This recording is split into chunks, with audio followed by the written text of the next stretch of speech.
Et le grand problème de l'immobilier aujourd'hui, mais après c'est compliqué parce qu'il y a plein de métiers différents, mais c'est que le coût de production, le coût d'exploitation, le coût de transformation, le coût de rénovation, tous ces coûts-là sont trop élevés. Pour être un investisseur dans l'immobilier et gagner de l'argent, soit tu es aidé par les taux, soit tu es aidé par les prix, les deux pouvant à ça, soit tu es vraiment malin. Et heureusement d'ailleurs qu'ils ne considèrent pas ça comme un actif financier, sinon déjà qu'il n'y a pas beaucoup d'investissements locatifs en ce moment. Oui. Si les gens vraiment faisaient un arbitrage financier, il y aurait zéro investissement locatif en France. Et donc pour moi, la grande question, tu vois, c'est qu'est-ce que tu te constitues comme source de données sérieuse, etc., à laquelle l'IA n'aura pas accès. Et ça, c'est un vrai élément différenciant pour toi. Cet outil va être votre compagnon au quotidien dans les 20 prochaines années de votre vie professionnelle. Et plutôt de plus en plus que de moins en moins. Il va plutôt faire, et vous allez plutôt lui confier de plus en plus de tâches. Ne pas apprendre à l'utiliser, c'est criminel. L'immobilier est-il en train de vivre une nouvelle révolution entre usages qui évoluent, co-living, co-working, mandataire, prix qui stagnent malgré la hausse des taux, et l'IA qui promet des gains de productivité toujours plus massifs? Difficile d'y voir clair. Pour faire le point, j'ai le plaisir de recevoir Vincent Pavanello sur le podcast cette semaine, pluri-entrepreneur, fondateur de la newsletter Real Estate, cofondateur de Mister IA également. Il est l'un des observateurs les plus affûtés des mutations de l'immobilier via le prisme des données et de l'IA. On aborde ensemble ce qui a vraiment changé dans les usages et les acteurs, les méthodes et données utiles pour analyser un marché, les opportunités réelles en France et à l'étranger, et comment l'IA peut transformer nos métiers. Un échange vraiment translucide, opérationnel, transparent, avec aussi une vision des pièges à éviter, comme la surconfiance technologique, la dépendance auto, ou l'illusion d'un GPT de l'immobilier. J'ai adoré cette conversation, j'espère que ça sera le cas aussi, tu aimeras l'écouter. Et si tu as des commentaires ou si tu apprécies, n'hésite pas à laisser un message sur un post LinkedIn en me taguant, ça me ferait très plaisir. Allez, c'est parti pour notre échange avec Vincent sur l'immobilier maintenant.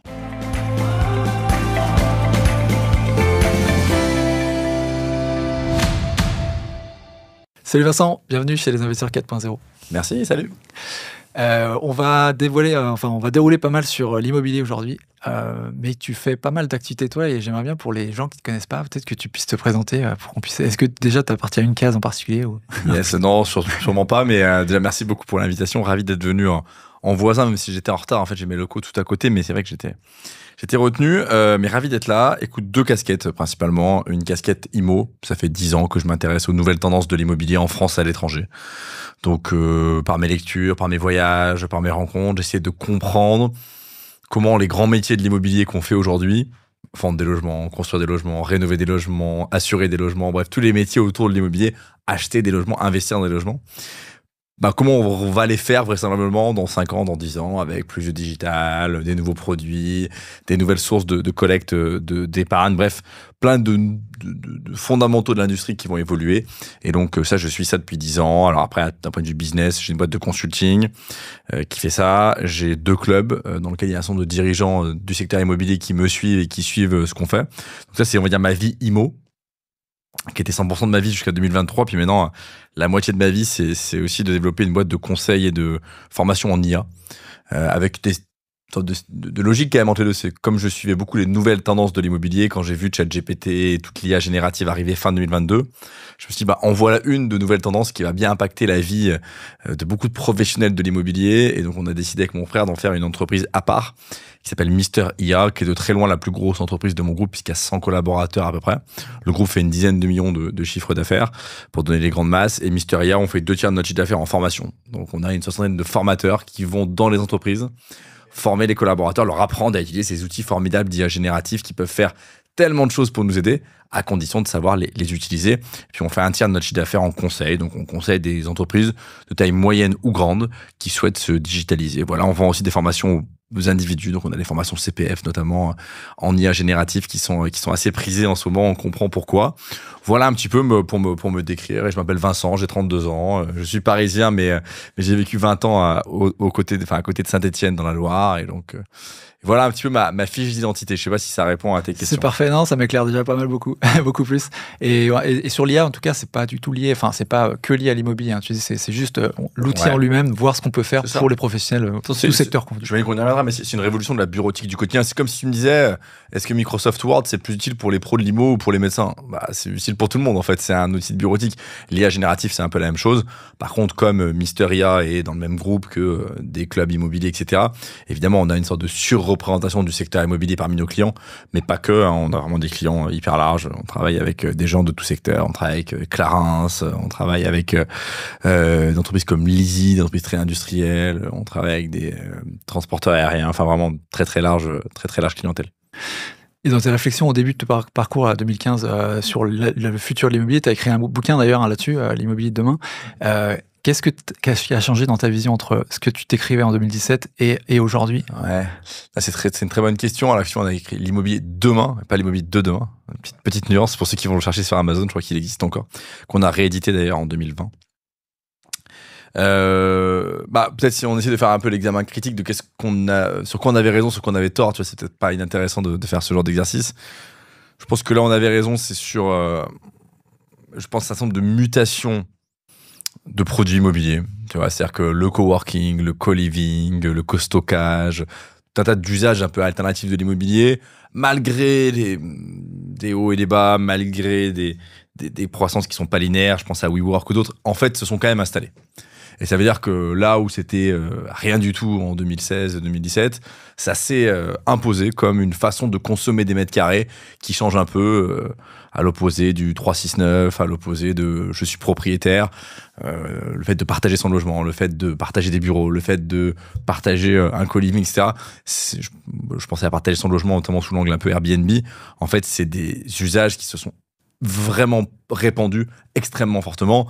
Alors après, oui, il y a WeWork qui monte puis qui s'écroule. Bien sûr, il y a des aléas dans ce marché, mais la vérité, c'est qu'il y avait 0 espace de coworking à Paris il y a 10 ans, et aujourd'hui, il y en a plusieurs dizaines. Donc, il y a quand même eu cette évolution, et dans beaucoup de villes en France et en Europe, dans le monde. Donc je dirais que ça, c'est quelque chose qu'on avait, à mon avis, anticipé, c'est l'évolution de la façon dont les gens consomment des mètres carrés, au sens très large. Ça, je pense qu'on l'avait plutôt vu. Ce qu'on avait aussi, je pense, vu, c'est l'amélioration de l'expérience client et la digitalisation d'un certain nombre de métiers existants. Voilà, à l'époque, on disait les syndics de copropriété vont tous créer des intranets sur lesquels vous pouvez retrouver vos documents, faire des demandes. C'est le cas aujourd'hui. Les agents immobiliers vous feront un suivi plus précis d'un certain nombre de choses. C'est un peu plus le cas aujourd'hui. Et donc, il y a pas mal de services clients qui se sont quand même améliorés. Et là où on s'est peut-être trompé, ou en tout cas on était peut-être un peu trop optimiste, c'est que ces évolutions de tendance, ces évolutions de services clients ont plus été le fait d'acteurs établis que de nouveaux acteurs, en réalité. Il y a eu assez peu de nouveaux acteurs qui ont pris des parts de marché importantes. La disruption au sens de j'arrive sur un marché, j'en prends 30%, je tue les acteurs en place, on l'a très peu vu dans notre industrie, pour plein de raisons dont on pourra discuter, mais c'est peut-être ça sur lequel on a pas vu. Les agences en ligne se sont toutes effondrées, les syndics, j'allais dire très digitalisés, ont pris 1,5% du marché, les promoteurs de nouvelle génération n'ont jamais rien fait. Enfin, il y a eu un certain nombre de nouveaux entrants qui n'ont pas tenu leurs promesses. Mais après, c'est difficile, hein, donc je ne dis pas que j'aurais fait mieux, mais en tout cas, c'est ça qu'on avait sûrement surestimé dans le livre, où on imaginait vraiment des acteurs établis laisser la place aux nouveaux acteurs, comme on l'a vu dans d'autres industries. Ça s'est pas passé dans notre industrie. Ouais, c'est une sorte d'Airbnb que tu avais imaginé qui arrive sur le secteur IMO. Est-ce que c'est aussi peut-être une crise de croissance un peu comme le WeWork qui monte, qui descend, mais si on prend un peu plus de champ, finalement, on avance, ou est-ce que ça reste grippé? Et c'est vrai que le marché IMO reste encore vraiment le secteur où en fait il y a une inertie qui reste intrinsèque, qui est forte, quoi. Ouais, alors c'est une bonne question. Qu'est-ce qu'on peut dire? Il y a quelques PropTech, ce qu'on appelle comme ça, les startups de l'immobilier aux US qui vont bien. Alors en ce moment, on parle beaucoup d'Opendoor là depuis 3 semaines, parce que c'est une boîte qui était vraiment moribonde. C'est une boîte qui avait valu jusqu'à 25-26 milliards en bourse. Hein. Opendoor, c'est une boîte qui est, en fait, toi, tu vends ton logement, il vaut 100. Soit tu veux vraiment le vendre 100, et donc tu fais le process classique, tu essaies de convaincre des acquéreurs. À la fin, tu as 3 offres, il y en a 2 qui n'ont pas de financement, et tu finis par vendre dans 6 mois, ok, et tu vends à 100. On te le souhaite. Peut-être même un peu plus. Soit en fait, moi je viens de voir et je te dis, je te l'achète tout de suite à 95. En 48 heures. Et donc ça, c'était une offre qui était hyper intéressante pour les gens qui venaient de divorcer, qui changeaient de job, etc. Et donc Opendoor s'est spécialisé là-dedans. Et donc Opendoor, le job, c'est je t'achète à 95, je fais un peu de travaux, je le garde un peu dans mon bilan, et je le revends à 105, 110 dans un an. Quand les prix baissent, ça marche pas. Et donc Opendoor, c'est une boîte qui passait de 26 milliards à 300 millions de valorisation boursière. Donc c'était C'est très violent, hein. C'est des corrections vraiment extrêmement significatives, divisées par 100 hein, quasiment. C'est assez violent. Et puis qui en fait depuis 3 semaines, un mois, via un changement de business model, via aussi un peu de une sorte de spéculation. Le titre avait x10, donc on se dit bon en fait peut-être qu'il y a des fondamentaux qui sont peut-être pas si mal, peut-être qu'il y a une marque, peut-être des choses. Donc oui, il faut pas enterrer tout d'un coup. La vérité c'est qu'il y a eu beaucoup trop d'argent dans cet écosystème et qui a été de manière générale assez mal dépensé. Et donc la question c'est plutôt de se dire, est-ce que si WeWork n'avait pas été surfinancé comme ils l'ont été, est-ce que ça aurait pu devenir une très belle boîte? Ça, c'est une bonne question. Est-ce que tu crois que dans le marché français, il y a, en immobilier, il n'y a pas des choses aussi structurelles qui empêchent, même si l'innovation existe, le produit existe et qu'on le verra forcément plus aux États-Unis qu'en France, il y aura des barrières réglementaires ou autres, juridiques. Alors après, c'est toujours difficile de raisonner comme ça, même si c'est un peu l'introduction du podcast, mais je pense qu'il y a 20 classes actives dans l'immobilier, il doit y avoir 300 ou 400 métiers différents. C'est un secteur qui fait 20% du PIB dans les économies développées, donc c'est très vaste. Mais en tout cas, de manière générale, ce qu'on peut dire et pourquoi est-ce que nos startups, elles sont peut-être moins développées qu'ailleurs, mais il y a des contre-exemples, Dieu merci. Le marché est relativement petit. Voilà. Le marché des logements dans les grandes métropoles est petit aussi. Si tu regardes, t'es un mec qui fait de la maintenance d'ascenseur, par exemple, ou t'es quelqu'un qui fait, je sais pas moi, un syndic, t'as besoin de grandes aires urbaines, là où il y a des copropriétés, là où il y a des ascenseurs à gérer, quoi. Des méga métropoles, t'en as 20 aux US, t'en as une et demie et 2 ou 3 en France, quoi. T'as des vrais écarts comme ça qui sont assez violents. Bon, ça, c'est une des premières explications. Bon, un secteur qui est surnormé, bon, ça, on en parle souvent et peut-être qu'on y reviendra. Ça aide pas à l'innovation. Les capitaux sont plutôt là, les clients sont plutôt moteurs. Je pense que c'est vraiment une question de taille du marché en réalité, hein, qui a fait que ce soit plus limité, plus lent. De manière générale, c'est ce qu'on peut dire. Après, le consommateur final, lui, peut-être que le consommateur final français est peut-être plus fidèle et loyal que le consommateur américain qui switch. Tu vois, on l'a vu dans le syndic, dans la gestion locative, c'est super dur de recréer des patrimoines et des portefeuilles de zéro. Parce que même si je suis pas content de mon syndic, en fait, avant que j'en change, tu vois, ça fait vachement de temps. Je suis beaucoup en boucle sur les syndics, mais tu peux dire ça de pas mal de prestataires B2C, en fait, où je suis pas très content de mon assurance habitation. De là à ce que je fasse toute la démarche pour en changer. Tu vois, on a tous surestimé le churn. En fait, le churn, il est assez faible dans ces métiers.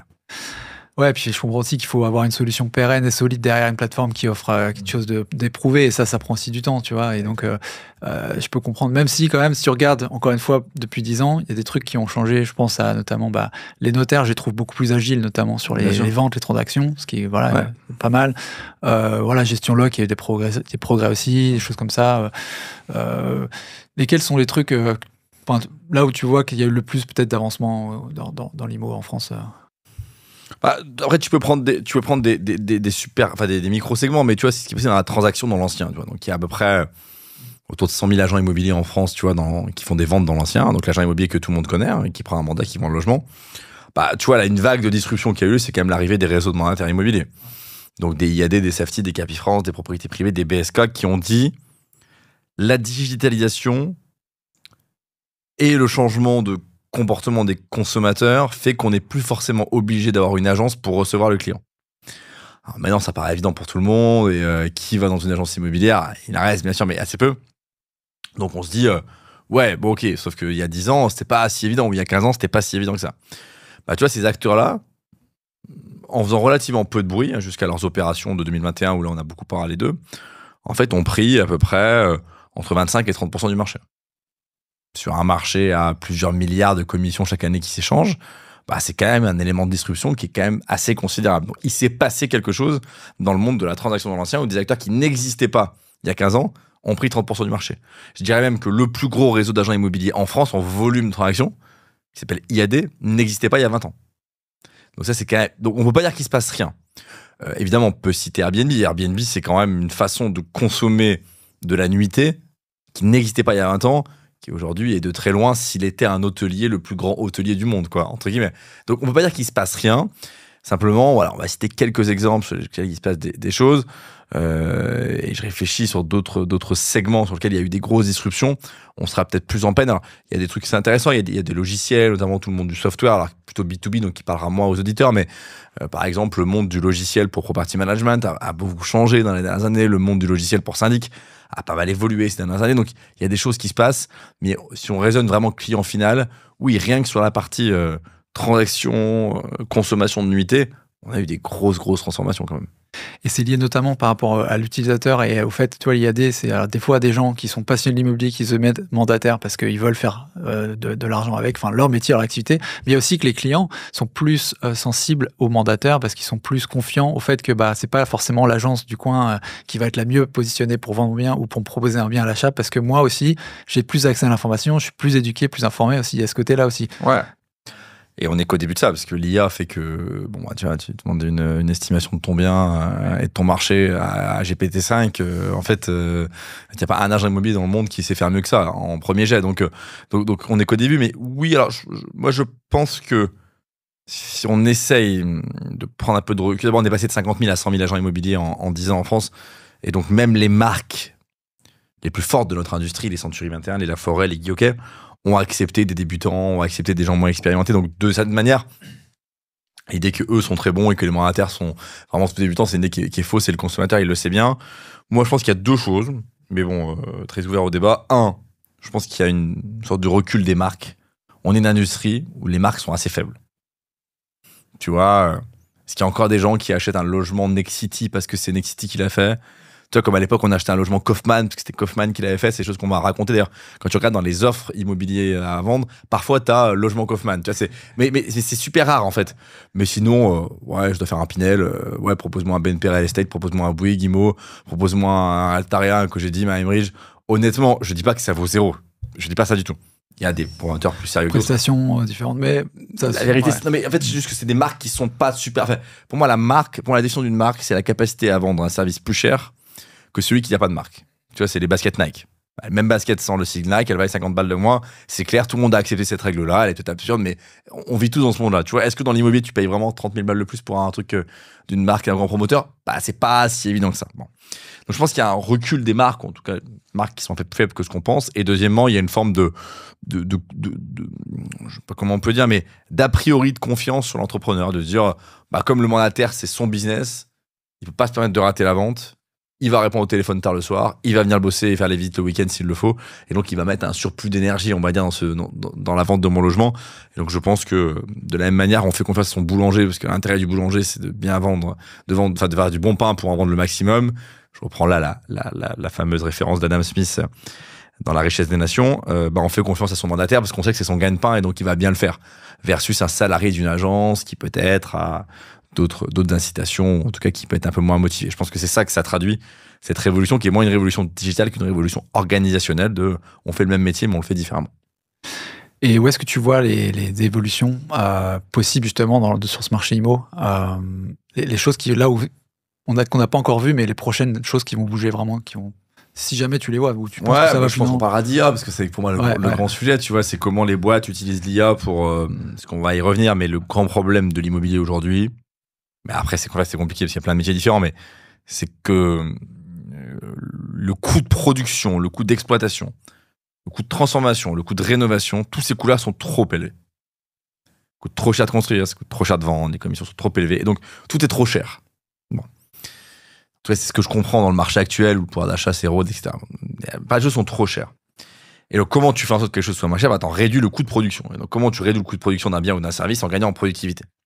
Et donc, le grand enjeu pour moi, c'est comment on arrive à remettre de la productivité dans une industrie qui avait un peu oublié ce terme-là parce qu'elle vivait tellement bien pendant 10 ans qu'elle n'avait pas besoin de s'embêter avec ça.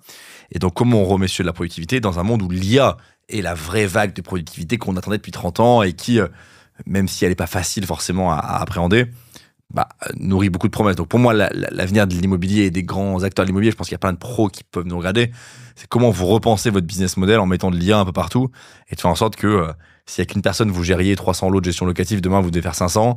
S'il n'y a qu'une personne, vous gériez 20 copropriétés, demain vous devez en gérer 40. S'il n'y a qu'une personne, vous faisiez 15 ventes, vous devez en faire 30, etc., etc., etc., sur le suivi des chantiers, sur un certain nombre de métiers qui sont les métiers de l'immobilier. Mais tu vois une vision, toi, où l'immobilier pourrait devenir quasiment un petit peu comme des marchés financiers, où il y a vraiment, tu vois, tout est un petit peu régulé, sécurisé. Il n'y a plus vraiment cet espace qui, pour nous investisseurs d'ailleurs, est plutôt bénéfique, parce que justement, c'est un peu cette, qui crée des opportunités. Voilà. Mais est-ce qu'on arrive à un moment où en fait, il y aura une lisibilité totale sur les prix, sur les coûts, sur les tout? Ouais, non, c'est un bon point. Alors, comment dire ? Il y a plein de choses à dire. La question, c'est un peu la liquidité des actifs, quoi. Et donc, je pense que déjà, il faut quand même se dire qu'on est dans un pays où les actifs immobiliers sont relativement liquides. Le droit de propriété est respecté. Le banquier fait... il n'y a pas un pays en Europe où les banques sont plus aidantes qu'en France sur l'immobilier. Tu vois, le notaire est très critiquable, mais bon, il fait quand même son job et il s'assure que tout ça fonctionne bien, etc., etc.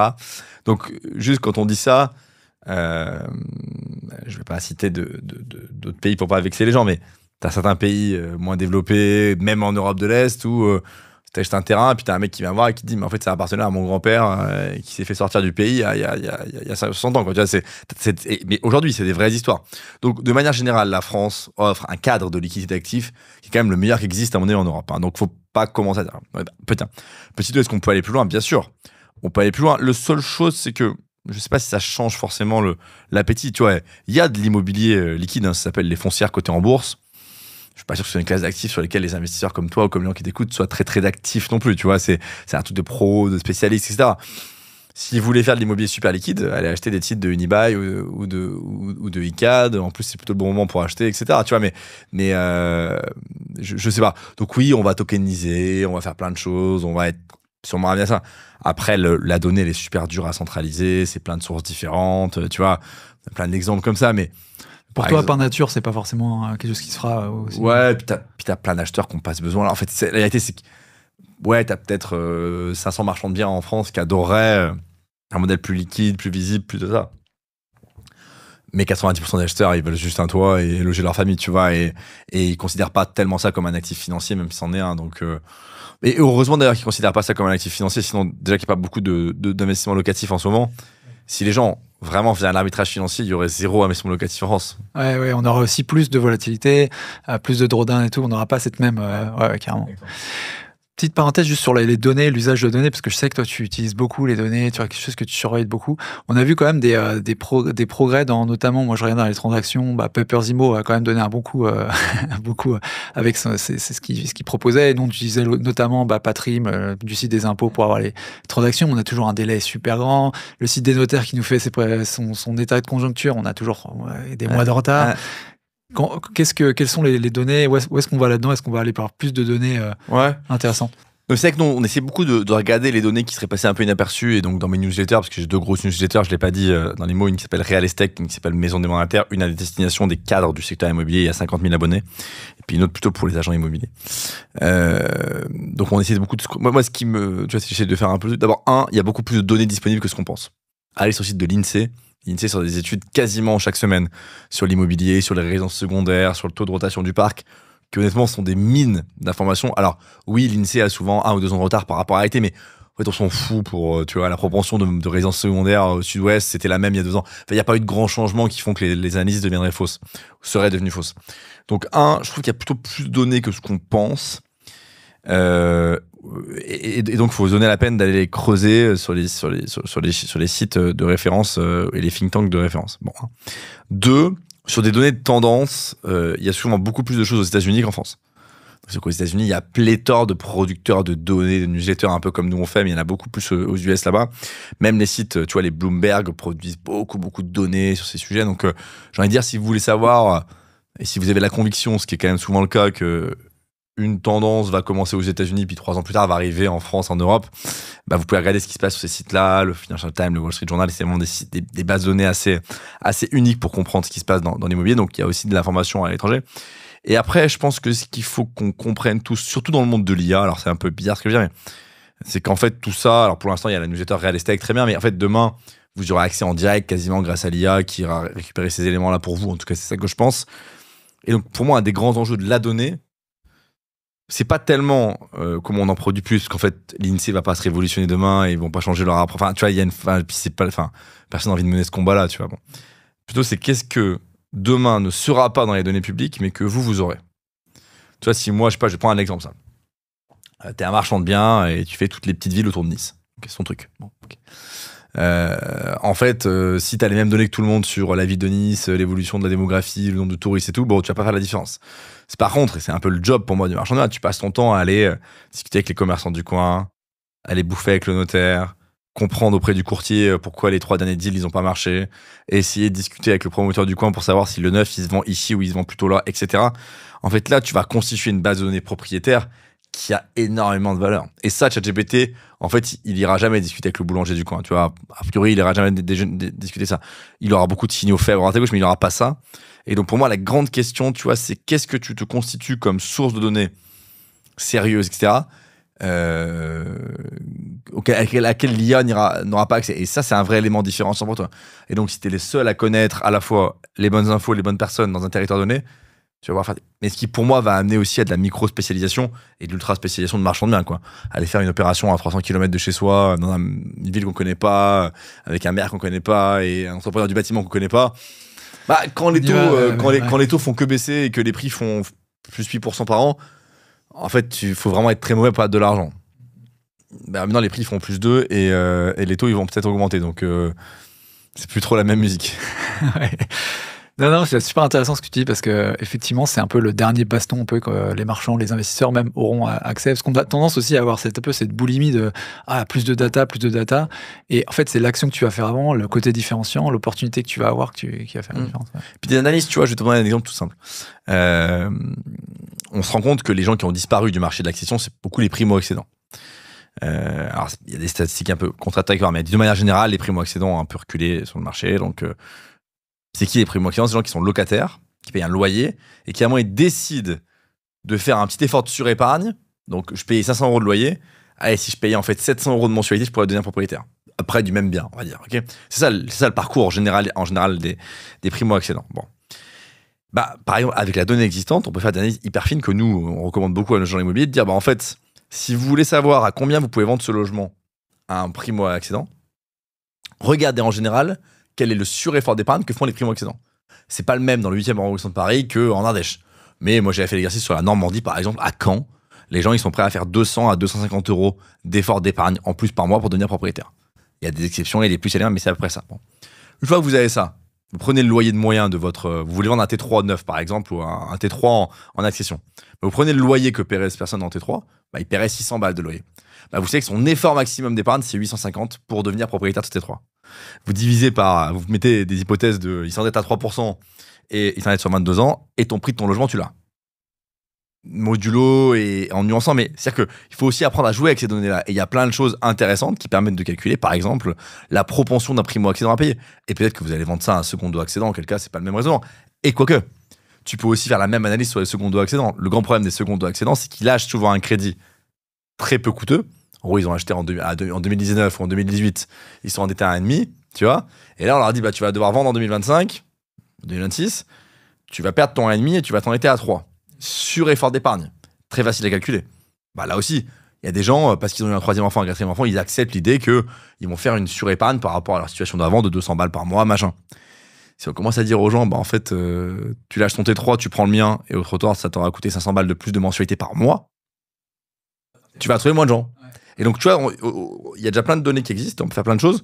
Et ça, j'invite tout le monde à rentrer dans ce niveau un peu de sophistication. C'est super de commencer par là-dedans, parce que souvent, c'est ça qu'on oublie aussi. C'est ça, en fait, qui fait vraiment la négo. Alors, ouais, mais qu'on oublie, mais elle a été illimitée pendant 10 ans, donc c'est normal qu'on l'ait oublié. Ouais. Tu vois, c'est-à-dire que les gens sont pas bêtes. Enfin, moi, je pense que les gens sont très rationnels.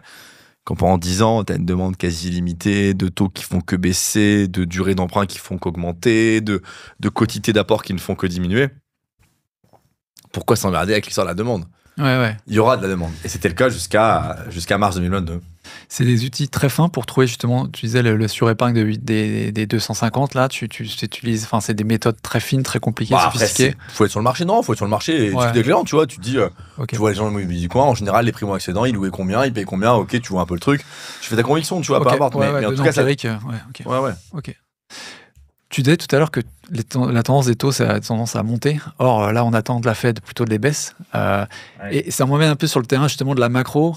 Et un peu, où va le secteur et comment comprendre, en fait, le secteur IMO, à la fois en France, mais peut-être influencé par ce qu'il fait de manière globale, parce qu'on est dans un monde un peu globalisé.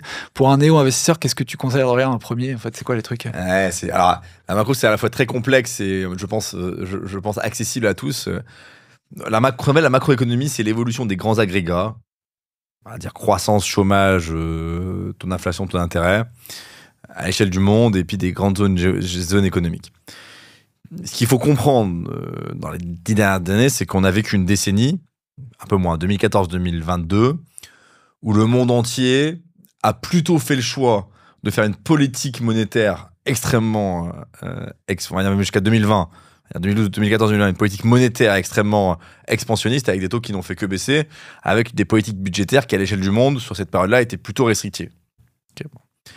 2020, patatras, arrive la crise du Covid, et donc là, à la politique monétaire très expansionniste, donc des taux très bas, on rajoute une politique budgétaire extrêmement aidante, donc c'est les grands déficits qu'on a eu, États-Unis, France, Europe, à partir de 2020. Donc on est arrivé à la crise de 2022, tout notre drame d'ailleurs, à la guerre en Ukraine, l'inflation qui arrive, dans une situation où on n'avait plus de marge de manœuvre. On était déjà à 0 sur les taux, et on faisait déjà, la France en 22 doit faire 5 ou 6 points de déficit. Bon. Donc, il n'y a pas d'armes. Et donc, qu'est-ce qu'on fait quand on voit ça? On se dit, ok, qu'est-ce qu'on débranche comme arme en premier? Et donc, on a décidé de débrancher l'arme monétaire en premier. Donc, on a gardé une grande politique de déficit. États-Unis, France, pour mon exemple. Par contre, on a commencé à restreindre assez fortement le crédit. Et donc, on a augmenté les taux. Les banques centrales ont augmenté leur taux directeur. Bon. Ce qui est intéressant, c'est qu'il y a eu deux effets différents, Europe et États-Unis, on va dire. En Europe, ça a eu un effet récessif faible, mais quand même constatable, entre guillemets. C'est-à-dire que quand on augmente les taux, il y a eu une baisse des volumes de transactions dans l'immobilier, il y a eu une croissance à taux, on n'a pas eu de décroissance, on a eu quelques trimestres en décroissance, mais on a eu une croissance zéro, on va dire, tu vois. Alors qu'on aurait peut-être plutôt eu 1,5, 2 si on avait gardé les taux bas, ou 1,5, c'est difficile à dire. Alors que les États-Unis ont gardé une croissance à 2, 2,5, 3, etc. Donc en réalité, il y a eu, et c'est là que les deux Macron ont divergé, c'est que eux, en fait, la hausse des taux leur a pas fait mal, parce qu'il y a une économie tellement dynamique, il y a eu tellement de dépenses publiques par ailleurs que ça. Alors que nous, la hausse des taux nous a plutôt fait mal. Et donc, qu'est-ce qu'on a fait? On a baissé nos taux avant eux.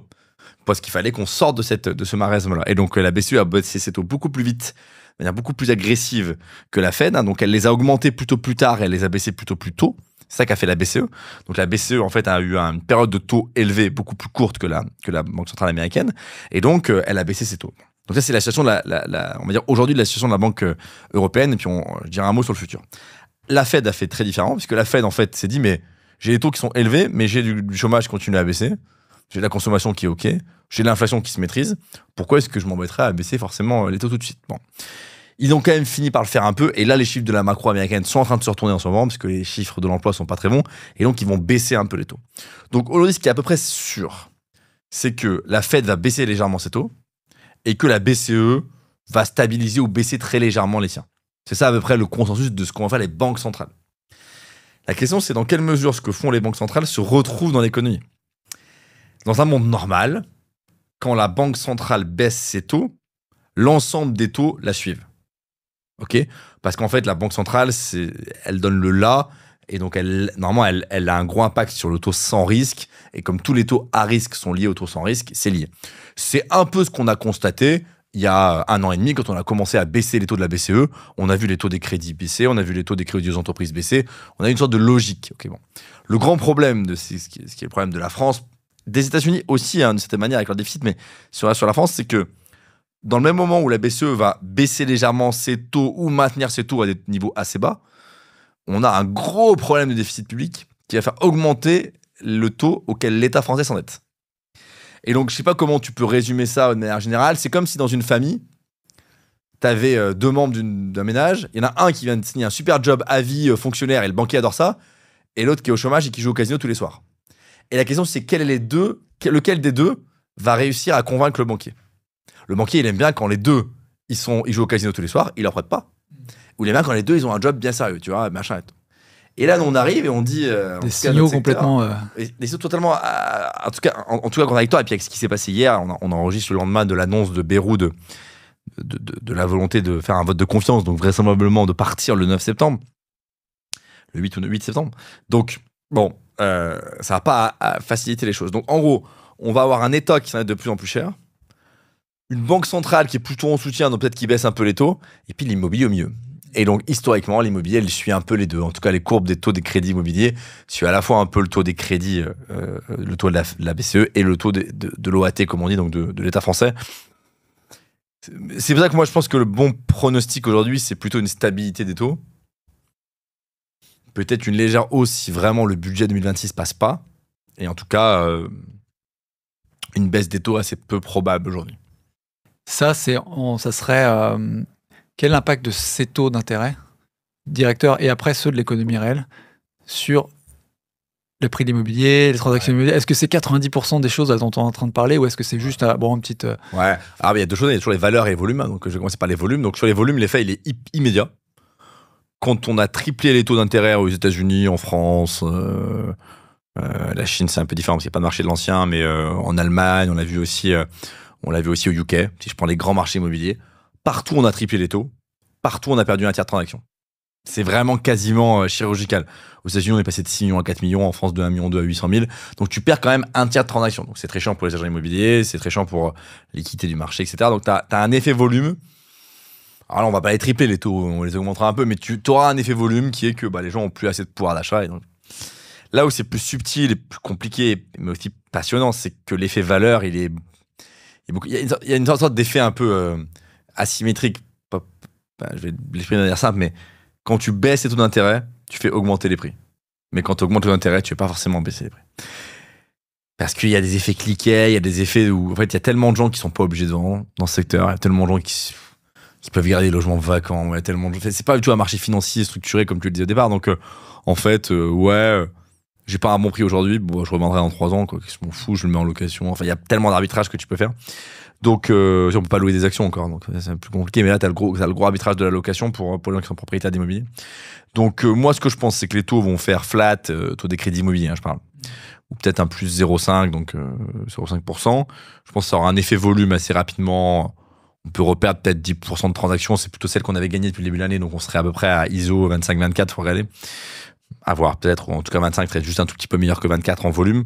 Et en valeur, moi je pense qu'on est dans un truc où en fait les chocs à la hausse sont très faibles sur les valeurs. On l'a vu en 2022. Hein. Les Américains, ils ont quadruplé leur taux. Le prix de l'immobilier, ils ont perdu 2%, quoi. Alors ils ont perdu 2% en prix affiché, en fait, en valeur, parce que si tu remets de l'inflation dedans, ils ont perdu plutôt 10-15 en vrai dollar, c'est-à-dire retraité de l'inflation. Mais tout le monde s'en fout du retraité de l'inflation. Personne ne regarde les choses en retraité de l'inflation. La vérité, c'est les prix de l'immobilier. Quand on augmente le truc, il y a une forme d'effet cliquet et voilà. Donc, on n'est pas devant des prix qui vont s'effondrer parce qu'il y a plus de stock. Mais comme tu dis, les gens, ils sont pas pressés de vendre de toute façon. Et c'est un marché. C'est la grande différence entre le bureau et le logement. Quand tu triples les taux d'intérêt, tu massacres le marché immobilier tertiaire. 1, parce que c'est plutôt un marché suroffreur. 2, parce que c'est un marché avec des investisseurs institutionnels hyper rationnels. 3, parce que tu as le télétravail qui fait peur à tout le monde. Quand tu triples les taux sur le marché résidentiel, le marché il est sous-offreur. Les gens, ils sont pas du tout investisseurs financiers, ils sont à la cool. Tu vois, je veux dire, le mec qui se lève le matin et qui dit les taux ont augmenté, donc je vends ma maison pour acheter du Nvidia. Ouais, c'est ça. Ah, tu vois, t'as 3 mecs en France qui ont fait ça, quoi. Je pense que encore, faut les aller trouver. Ouais. Et puis c'est un marché, dans lequel, comme les gens sont moins en télétravail, ils sont plus chez eux, donc ils ont peut-être plus besoin de mètres carrés. Bref, t'as des tendances sociologiques qui sont même plutôt dans un sens que dans l'autre. Donc je m'attends pas à ça. Par contre, je m'attends quand même, et ça c'est très important pour les investisseurs qui regardent. Je pense qu'on va passer d'un monde où les prix de l'immobilier augmentaient plus vite que les salaires. Donc, tu vois, là, je prends l'Île-de-France, les prix de l'immobilier font plutôt 2,5, entre 2,5 et 2,8 par an là, sur la dernière décennie. Les salaires font 1,5. Chaque année, il y a 1 point de surperformance des loyers par rapport au salaire, des prix par rapport au salaire. Je pense qu'on va vers un monde où il va y avoir un peu de pression salariale, mais on va rester autour des 1,5, j'en sais rien. Et par contre, je pense que les prix de l'immobilier ont vocation à rester dans cette fenêtre-là. Donc, moi, je pense qu'on est parti pour une décennie. C'est dur à dire, hein, mais 5 à 10 ans de faible croissance des prix et de correction dans certains endroits, centre-ville de Nantes, centre-ville de Bordeaux, centre-ville de Rennes, enfin tous les trucs un peu ghettoisés, où là il peut y avoir des corrections, il y a déjà eu des corrections, mais il peut y en avoir encore. Mais voilà, je pense que la grande nouvelle tendance de notre secteur, c'est qu'il y aura... Et je pense que pour l'investisseur, il faut le voir comme ça. Pour être un investisseur dans l'immobilier et gagner de l'argent,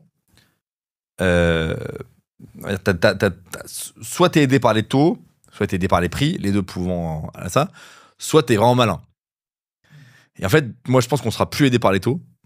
Ouais, vous allez acheter dans un monde où les taux sont à 3. Peut-être que vous allez la revendre sur un miracle. Le mec vous achètera, il aura un taux à 2,8 parce que c'est un bon truc. Vous allez pouvoir faire une petite marge là-dessus. Okay. C'est vrai dans le bureau, c'est dans le logement. Ouais, sur les prix, vous allez acheter à 100, puis peut-être dans 5 ans, ça vaudra peut-être 105, 106. Ok. Mais ça paye pas le crédit, ça, en fait. Donc la grande question pour moi, c'est comment les investisseurs se disent qu'ils ne seront aidés par aucun élément exogène. Et que donc l'enjeu pour eux, c'est d'aller trouver des failles de marché. Et de se dire, non, mais en fait, tous les logements sont vendus à 100, celui-là, il est à vendre à 80, j'achète parce que c'est pas mon prix de marché. Ou alors, je vais faire les travaux plus efficacement que les autres, ou alors je mise sur le fait qu'il y a une ligne de bus qui va arriver et je vais avoir raison. Je mise sur le fait que ce quartier-là, il est ghettoisé aujourd'hui, mais demain, ils vont le transformer, ils vont le faire revivre, ils vont mettre une école, machin. Ce qui est plutôt, franchement, c'est plutôt ça. C'est plutôt le vrai ça. métier. Ouais, c'est plutôt ça qui est bien parce qu'on va aller sur des micro-marchés, il faut être plus malin sur de la technicité. On aura moins cet afflux. Avec Toba, on avait tout le monde qui pouvait acheter, se mettre devant nous, faire des contre-offres. Il faudra être plus géré. Tu parlais un petit peu des disparités. Au sein même en fait entre les villes et les zones plus rurales, plus urbaines, enfin urbaines contre rurales, il y a cet esprit, enfin il y a un peu le mouvement de densification qui est pas forcément d'ailleurs vraiment effectif.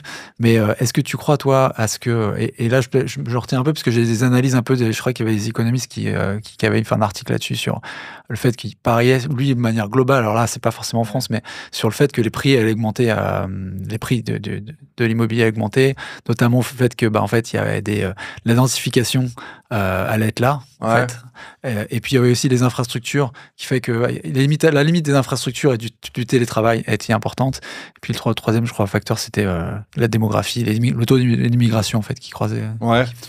Alors après qui est bien malin celui qui sait quels sont les volumes d'immigration dans 50 pays, tu vois, il y a tellement de compliqué. Mais les prix dans les zones détendues n'augmentent plus depuis 20 ans en France, déjà. On va commencer par ça, très peu, quoi. Ils font l'inflation, quoi. L'inflation, pas beaucoup plus. Dans les grandes masses. Bon. Donc, d'une certaine manière, ça va pas changer. La question, c'est est-ce que l'inflation incroyable qu'on a eue dans les métropoles, les 20 métropoles françaises, la plus petite étant Le Havre, la plus grande étant Paris, est-ce que ça va continuer ? Et là, il y a plusieurs réflexions qu'il faut soumettre à laquelle il faut réfléchir et sur lesquelles il faut prendre un peu de recul, même si j'ai les questions, je n'ai pas forcément les réponses. C'est quoi les grands drivers de l'augmentation des prix dans ces métropoles ? Un, ça a été l'internationalisation d'un certain nombre d'employeurs sur place qui ont permis de verser des salaires plus élevés. Oui, en fait, le cadre de Total, il y a 30 ans, c'est une boîte franco-française qui est sur un marché, machin, je caricature un peu. Elle verse des salaires plus faibles qu'aujourd'hui Total, boîte internationale, hyper développée. Machin. Enfin, il y a beaucoup notamment l'Île-de-France, a été beaucoup tirée par les boîtes du CAC 40 qui ont tiré les salaires. Bon. L'internationalisation des boîtes du CAC 40, elle n'est pas terminée. Elle est quand même bien avancée.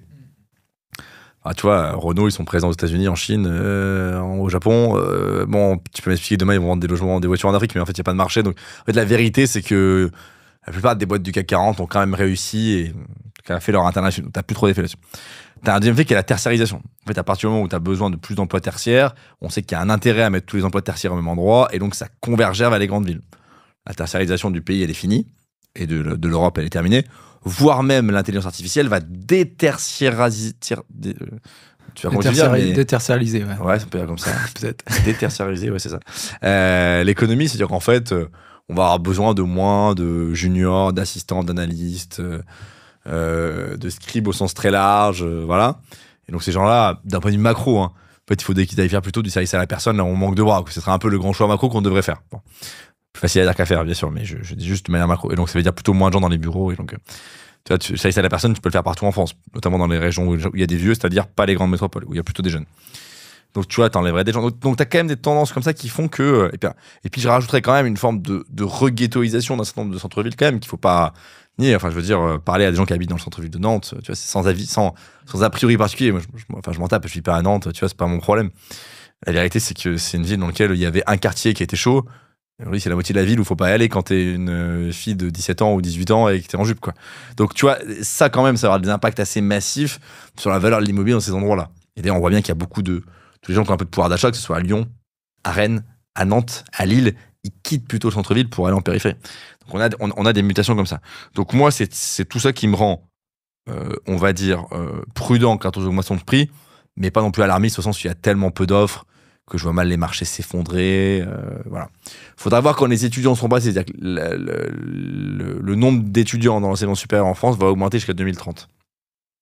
Puis baisser après assez drastiquement, pour les raisons qu'on connaît.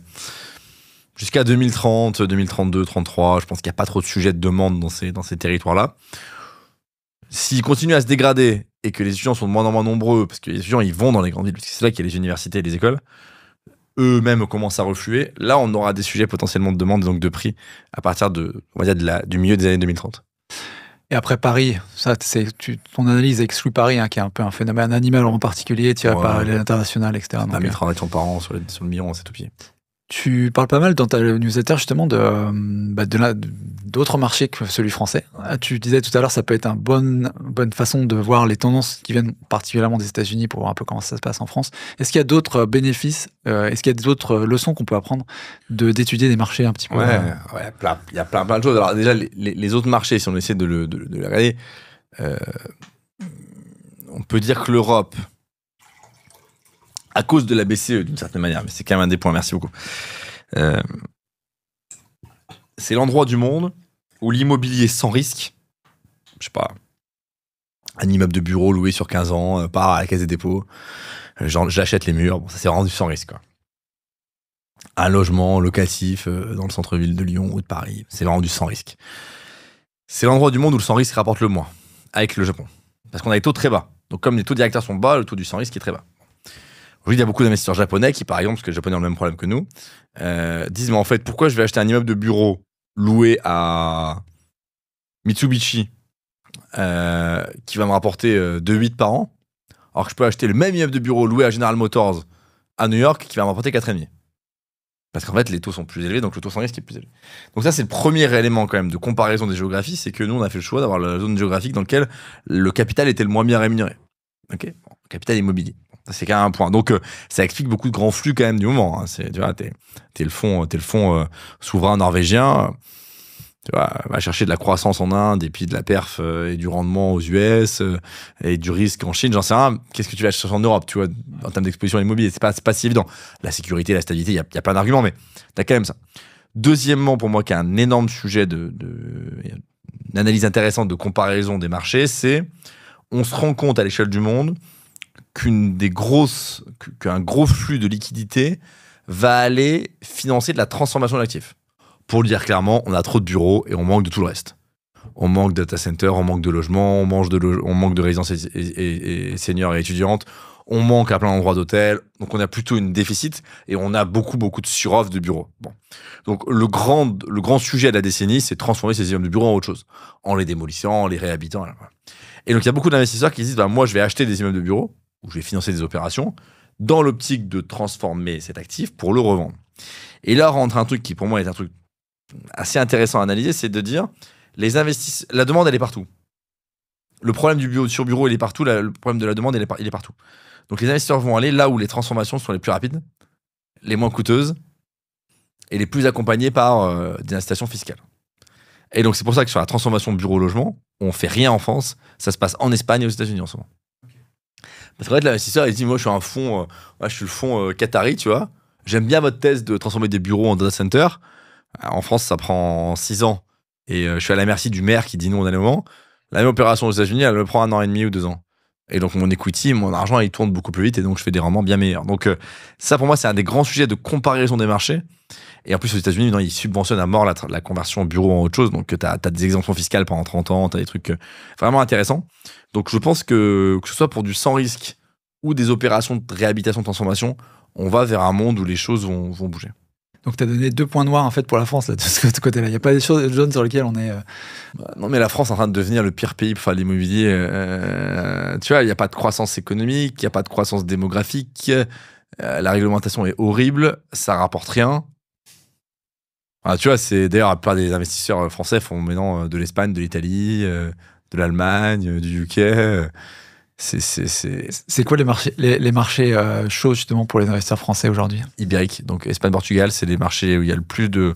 Enfin, c'est les marchés dans lesquels la diversification des investisseurs français est la plus forte.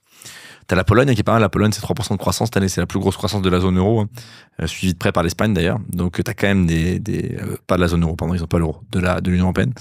Donc c'est plutôt la périphérie, on va dire, de l'Europe sur lequel il y a des choses à faire.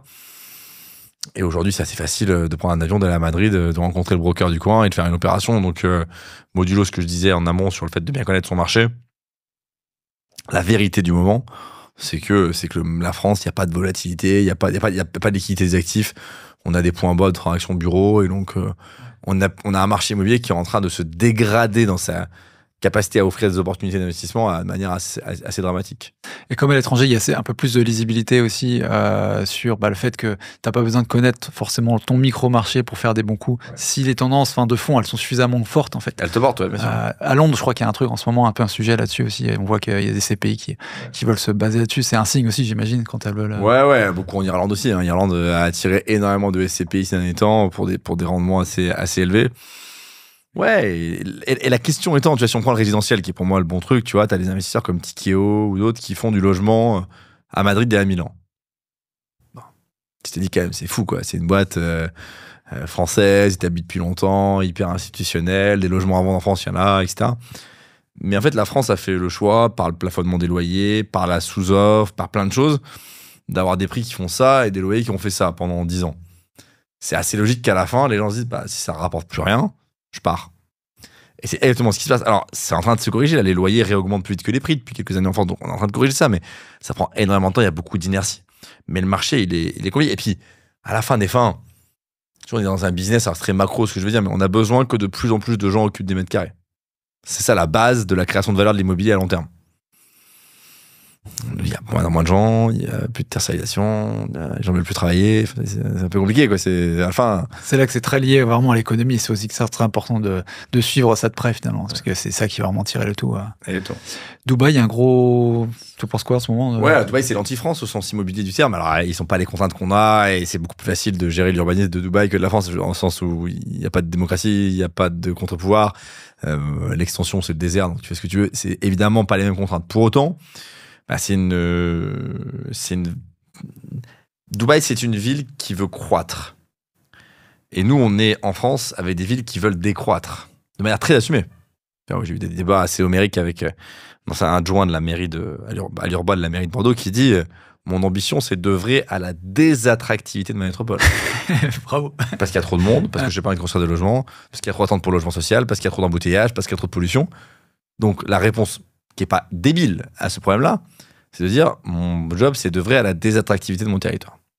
Donc, en fait, j'interdis les voitures, je construis pas de logement. Enfin, c'est assez simple. Après, les trucs, tu sais comment. Voilà, et c'est ce qu'ils ont fait, toutes les métropoles de France. Et t'as des territoires, comme Dubaï, qui disent non, nous, notre but, c'est d'œuvrer à l'attractivité de notre territoire.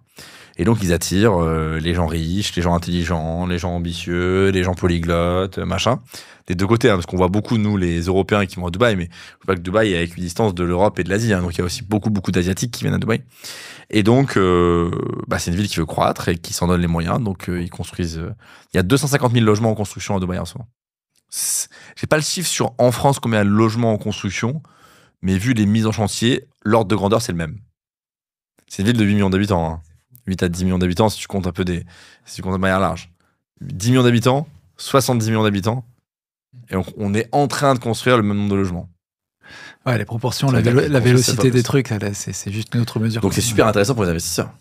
Alors après, il faut pas être le con qui rentre dans le truc avant la bulle, parce que tu dis toujours, il y a tellement d'argent, tellement de hype, que peut-être qu'il fallait en construire que 150 000, et ils en ont construit 150 000 et 100 000 logements de trop. Si t'en as un de ces 100 000, ça fait chier.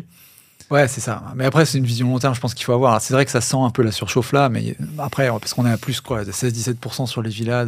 La croissance, c'est juste, il y a un moment, il y a un retracement, quoi. Mais, ouais, alors, d'ailleurs, il y a quand même une forme de sur les prix, on n'est plus dans les évolutions de 2021, 22, 23, mais après, oui, après, les fondamentaux sont excellents. Plus en plus de millionnaires qui arrivent, ils vont pas acheter des cabanes, hein, donc. On termine peut-être sur l'IA, justement. Et tu l'avais peut-être un petit peu évoqué au début, sur ce que tu penses que l'IA peut apporter dans le secteur immobilier par le biais de la productivité, hein, très classiquement. Alors, ça va être la com, le côté média, c'est ça, c'est surtout pour nous, t'as deux, on est en train de travailler là-dessus, c'est intéressant, mais pour nous, tu as deux impacts de l'IA dans les entreprises. Mais en général, tu as un impact micro, un impact plus macro, un impact au niveau de l'individu, un impact au niveau des process de l'entreprise. Nous, on pense que le grand sujet, c'est le sujet 1. Okay. Le grand sujet, c'est de faire en sorte de choisir un outil. Ça peut être ChatGPT, ça peut être Mistral, ça peut être, on aime bien Delos, avec qui on travaille beaucoup, qui est une sorte d'agrégat de plusieurs outils, plusieurs modèles, LLM, ça peut être Claude, ça peut être Copilot de Microsoft. Le choisir et s'assurer que tout le monde dans l'entreprise l'utilise au quotidien au travail. Ça coûte 30 balles par mois par collaborateur si tu prends Copilot ou ChatGPT, ou 25 balles. T'as un peu de frais de formation, mais c'est relativement limité. Donc, on estime que, tu vois, le coût par personne de formation, c'est à peu près autour de 200 € par personne, 250 et 200 € par personne, tu vois. Donc, même si t'as 1000 salariés, c'est pas non plus un ticket qui est inenvisageable, on va dire, pour former les gens correctement dans des groupes de 10, et ça, c'est un peu ce que nous on fait. Et en faisant ça, normalement, si c'est bien fait, si t'es bien accompagné, si tu fais les choses bien, tes collaborateurs vont gagner 1h30 par jour. C'est-à-dire un 5e de leur travail, de leur temps de travail. Bon, dépenser 30 balles par mois, donc 300 balles par an, plus 200 balles one shot, on va dire 500 la première année, puis 300 pour gagner un 5e de productivité, c'est pas mal. Et je pense que c'est une promesse qui est une... Alors oui, le mec il va me dire, oui, mais moi dans mon job, j'ai telle spécificité qui fait que ça marche pas. Ok, d'accord, mais de manière générale, nous on pense que la promesse, et moi c'est largement ce que j'ai gagné, environ 1h30 à 2h par jour. Okay. Donc c'est la priorité des priorités. Donc là, il faut former les gens en présentiel, idéalement, avec des formations métiers qui leur parlent de leur cas d'usage, c'est exactement ce que nous on fait, et puis de manière professionnelle. Ok, c'est pas j'organise une formation, puis pendant 6 mois j'en parle plus. Non, je fais la conduite du changement, j'accompagne, je fais des comités IA, je fais en sorte que les bonnes pratiques elles remontent. C'est vraiment l'enjeu numéro 1, parce qu'on travaille beaucoup. Et puis le deuxième enjeu, c'est de dire une fois que mes collaborateurs sont très augmentés grâce à l'IA, je vais m'intéresser à mes process et je vais les augmenter. Et donc les process à augmenter, ça va être, je mets des agents IA un peu partout, avec pour nous 2 types d'agents, des agents simples, encadrés, contrôlés sur des process basiques. Et ceux-là, nous on dit c'est le moment d'expérimenter. Il y a plein de choses à faire aujourd'hui pour tester. Donc, c'est quoi un agent IA? Pour dire simplement, c'est à chaque fois que tu fais ton podcast, tu pourras avoir un agent IA qui te fait une veille sur moi, sur tout ce que j'ai dit depuis 3 mois, qui t'envoie un mail 1 demi-heure avant le podcast avec toutes les questions que tu dois me poser. Ça, c'est un petit agent IA avec 3-4 étapes très simples. Mais en fait, dans notre job, on a besoin de plein d'agents comme ça. Puis après, tu as des agents complexes qui sont très libres, qui sont très autonomes, qui prennent des décisions vraiment tout seuls, sans validation humaine, qui se basent souvent sur des jeux de données assez larges, et ceux-ci, ils font rêver, mais ils sont pas matures. Et il y a les chiffres du MIT qui sont sortis la semaine dernière, et 95% de ces projets-là qui vont pas au bout. Parce que c'est infiniment complexe, c'est que ChatGPT, aussi smart soit-il, il est là que depuis 2 ans, il apprend plein de choses tous les jours, et donc il n'y a pas de maturité encore pour arriver à ce niveau-là de performance. Donc nous, on dit, formez tout de suite, expérimentez les agents simples, et patientez pour les agents plus avancés. C'est ça pour nous la transfo IA d'une boîte. L'idée, c'est d'être déjà équipé, de commencer au niveau 1, 2, pas commencer au niveau 0 au moment où il y aura déjà des trucs. Et c'est vrai au niveau de l'individu, il y a plein de gens qui vont nous écouter, qui sûrement envie. Enfin, moi, je pense pas que l'IA c'est mieux que pas l'IA, ou je pense pas que tel outil. Ce que je veux dire, c'est que cet outil va être votre compagnon au quotidien dans les 20 prochaines années de votre vie professionnelle. Et plutôt de plus en plus que de moins en moins. Il va plutôt faire, et vous allez plutôt lui confier de plus en plus de tâches. Ne pas apprendre à l'utiliser, c'est criminel. Non mais c'est comme pas savoir écrire quoi. C'est avoir renoncé à utiliser Word, Excel, PowerPoint il y a 20 ans. C'est avoir renoncé à Internet il y a 20 ans. Mais aujourd'hui, tu voudrais découvrir Internet, tu sortirais de ta grotte, mais t'es à la rue totalement. Nous, c'est quand même ça qu'on voit, c'est un risque de décrochage. Ces gens qui n'ont pas pris la révolution IA. Et c'est pas compliqué. Nous, tu vois, on fait des formations entre 1 et 2 jours. T'apprends déjà les bases, t'apprends tout un tas de fonctionnalités, tu comprends la philosophie de l'outil, tu comprends ce que l'outil sait faire, ce qu'il sait moins faire, pourquoi il est utile dans telle situation, pourquoi il l'est moins dans telle situation, c'est quoi ses points forts, pourquoi il faut vérifier ce qu'il dit, etc. Une fois que t'as compris ça, c'est l'autoroute du bonheur. C'est vrai que je me souviens de la fracture numérique, Jacques Chirac et Internet, et c'était un peu pareil. Il y a des gens qui étaient pour et contre, alors que qu'est-ce que t'as besoin d'être pour et contre en fait? C'est pas nous qui l'avons, c'est les Américains. Les Américains, ils sont pour, par définition. C'est là qui fait gagner de l'argent, ils sont pour. Donc nous, on subit d'une certaine manière, même si on a des jeunes pousses françaises qui sont très intéressantes. Donc nous, c'est ça qu'on dit, quoi. C'est de dire, je sais pas, les gens qui nous écoutent, mais et encore une fois, formez-vous avec nous, formez-vous avec d'autres, peu importe, auto-formez-vous si vous voulez. Mais si aujourd'hui, par exemple, quand je vous parle de deep research, si je vous parle d'agentique intégré au chatbot, au navigateur, si je vous parle je sais pas moi, de MCP pour ceux qui utilisent Claude et que vous savez pas de quoi ça parle, putain, bougez-vous le cul quoi, parce que franchement c'est des notions de base qui sont pas très compliquées à apprendre et qu'il faut maîtriser. Et donc tous les gens qui utilisent pas encore ChatGPT avec la fonction vocale, faut se bouger le cul quoi, vraiment là ça va très très fort. Et dans l'IMO en particulier, est-ce qu'il y a des trucs où l'IA est particulièrement... Je pense à des cas d'usage comme ça, je ne sais pas s'ils sont réels ou fantasmés. On cherche des biens dans la recherche avec des augmentations de DPE, on cherche avec Google Maps, regardez, où est-ce qu'il y a des trucs qui ne sont pas efficients en termes d'énergie. Voilà, c'est juste un exemple comme ça. Ouais, très bien. Alors, je prends des exemples encore plus simples avant de prendre celui-ci, mais dans les métiers de l'IMO, tu vois, je prends l'agent immobilier, il va rédiger ses annonces, il va faire ses comptes rendus de visite, il va faire sa communication sur les réseaux sociaux, il va améliorer son référencement naturel, il va s'auto-former, il va faire sa veille juridique, il va faire à peu près il va faire son pitch commercial, il va faire sa pitch, il va tout faire grâce à ChatGPT déjà. Donc ça c'est déjà top, tu vois. Après en tant qu'investisseur, Le meilleur outil, nous, on teste beaucoup et on teste très régulièrement parce qu'un des grands enjeux, en fait, la question n'est pas tellement est-ce que ChatGPT, notamment ChatGPT Agent, qui est le meilleur modèle pour faire du scrapping, est-ce qu'il peut aller sur ce loger, prendre les annonces et les analyser? La réponse est oui. C'est presque insulter son intelligence de lui demander des choses aussi simples. Bon. La question, c'est est-ce que ce loger le laisse faire? Grand enjeu pour les portails, on en discute beaucoup avec eux. Moi, je pense plutôt oui à terme. Tu ne peux pas te couper de ça et de ce flux. Et aujourd'hui, par exemple, demander, alors ça marche bien sur les villes, c'est jusqu'à 30, il faut qu'il y ait 30 logements à vendre dans une ville, par exemple, mais demander à Genspark, qui est un bon outil d'agentique que moi j'aime bien, ou à ChatGPT 5 agent, d'aller scraper pour vous les 30 annonces, de vous en sortir le prix, de vous faire une évaluation du loyer, à partir des photos, de vous faire une estimation du coût des travaux, etc. Il va déjà vous faire un premier jet qui est pas mal. Ouais. Tu vois. Mais on reste quand même dans un peu tout ce qui est rédactionnel, aide à la décision, organisation. Ouais. On n'est pas sur vraiment le pointu le petit outil vraiment, exclusivement pour l'immobilier. C'est ça que je veux dire. Mais en fait, alors c'est une très bonne question. C'est est-ce que le chat GPT de l'immobilier va exister? C'est un peu ça ta question. Moi, j'y crois pas une seule seconde, en fait. Non, mais, et je le dis depuis 2 ans, donc en fait, peut-être que j'ai pas totalement tort parce qu'on l'a pas vu arriver depuis. Mais comment dire les choses? ChatGPT, tu vois, ça vous paraît super simple, ça vaut quand même 10 milliards pour les mecs qui veulent le refaire. Grosso modo, un peu moins, un peu plus, entre 5 et 10 milliards. Puis là, ils sont en train d'investir comme des dingues, donc ça vaudra 20 milliards. À en refaire, je parle. La boîte, elle vaut 300 milliards, mais bon. Donc déjà, il ne faut pas croire que chaque micro-secteur d'activité va avoir son ChatGPT. Deuxièmement, c'est pas ce qu'on lui demande. Pour moi, ChatGPT, c'est un peu comme Einstein, tu vois. Si moi, demain, j'avais une demi-heure avec Einstein, je viendrai avec mes problèmes. Bah, moi, je suis un investisseur immobilier. Avant, je faisais mes deals dans cette ville, mais non, je ne peux plus les faire. Je regarde 3 villes. Voilà les paramètres et tout ça. Et j'attendrai du cerveau, de l'intelligence, de l'agilité intellectuelle d'Einstein qui me disent, bah, voilà les questions que tu pourrais te poser. Voilà la grille d'analyse que tu pourrais mettre en place. Voilà le type d'investigation que tu pourrais creuser, etc. C'est ça que j'attendrai de lui. Pas qu'il me donne la réponse, parce qu'il n'y a pas de réponse. Et donc, c'est un peu la même chose de ChatGPT. Moi, ce que je veux, c'est qu'il m'aide. Tu vois, je sais pas, par exemple, je suis en train d'écrire un livre blanc sur l'IA et je lui dis, voilà, j'ai présenté mes choses comme ça. Est-ce que tu trouves que c'est clair? Qu'est-ce que tu rajoutes comme argument, etc. Et là, il a une vision super scolaire de dire, bah, tu rajouterais ça et ça, ce serait plus clair. C'est ça que j'attends de lui. Donc, en fait, pour moi, l'enjeu, il est d'avoir des généralistes super rapides, super intelligents, pas du tout des spécialistes, et puis accessoirement, il connaît parfaitement l'immobilier, donc en fait, pas de sujet. Non, je suis d'accord, et c'est vrai, et c'est ça aussi que tu gagnes comme expérience, comme connaissance, en ayant pratiqué, justement. Parce que sinon, tu peux pas t'imaginer, tu crois qu'il fait des trucs qu'il ne fait pas, en fait. Mais bien sûr. Tu donnes pas l'intérêt, c'est fort. Quelles sont les meilleures ressources pour toi, pour les gens qui, sur toutes les choses dont on a parlé aujourd'hui? Ouais, bah, franchement, ma newsletter Real Estate, je trouve vraiment bien parce qu'on y passe beaucoup de temps à la faire, donc ça j'aime bien. Mes webinars, on va dire, voilà, pour me citer, je vais pas trop m'auto-citer, même s'il y a une newsletter de Mister IA qui est très bien aussi. Moi, je suis un grand lecteur de la presse américaine, hein, qui pour moi est beaucoup plus documentée, beaucoup plus financière, beaucoup plus business que Bloomberg, Wall Street Journal et Financial Times, qui est UK, mais ça c'est vraiment pour moi génial. Ça c'est vraiment les meilleures lectures. Il y a une newsletter aussi qui s'appelle Briefcase, qui est pas mal sur l'immobilier. Je sais pas si tu connais. BRIEFCASE, qui est vraiment bien.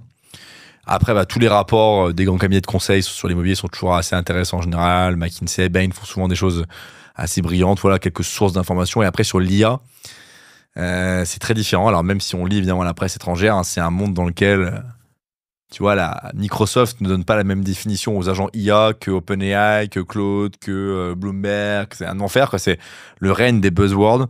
Nous, on suit beaucoup de comptes Twitter de gens qui font ça. Et puis, le dernier conseil, c'est un peu le mot de la fin, c'est... en fait, vous êtes sur un article qui vous parle d'une dernière fonctionnalité de ChatGPT. Vous fermez l'article, vous allez sur ChatGPT et vous le testez. Et vous l'essayez, vous le poussez dans ses retranchements. Et tant qu'il n'a pas échoué, c'est-à-dire que vous ne l'avez pas assez poussé loin, quoi. Ok, fais-moi-le pour ci, fais-moi-le pour ça, fais-moi-le en traduction, fais-moi-le avec telle analyse comparée. Machin. Et donc, c'est un truc où il faut pratiquer. Toucher la limite du truc, quoi. Exactement. Donc voilà. Bah, merci beaucoup. Où est-ce que les gens peuvent te retrouver? Bon, sur LinkedIn, Vincent Pavanello. Normalement, je suis assez réactif. Voilà, ils peuvent m'écrire. Mon mail, c'est vincent@mister-ia.com. S'il y en a qui veulent m'écrire. Voilà, je sais pas si je mettrai mes coordonnées en dessous, mais voilà. Toujours un plaisir de parler d'immobilier et d'intelligence artificielle. Eh ben, on te suivra avec grand plaisir. On mettra tout ça dans les notes. Merci beaucoup, Vincent. Merci pour l'invitation. À bientôt. Ciao. Si cet épisode t'a plu, je te recommande ma conversation avec Olivier Pontenot sur l'épisode 234, qui est notaire et qui décrit en profondeur le secteur immobilier via la vision du notaire. Très intéressant. Bonne découverte à toi et bonne écoute.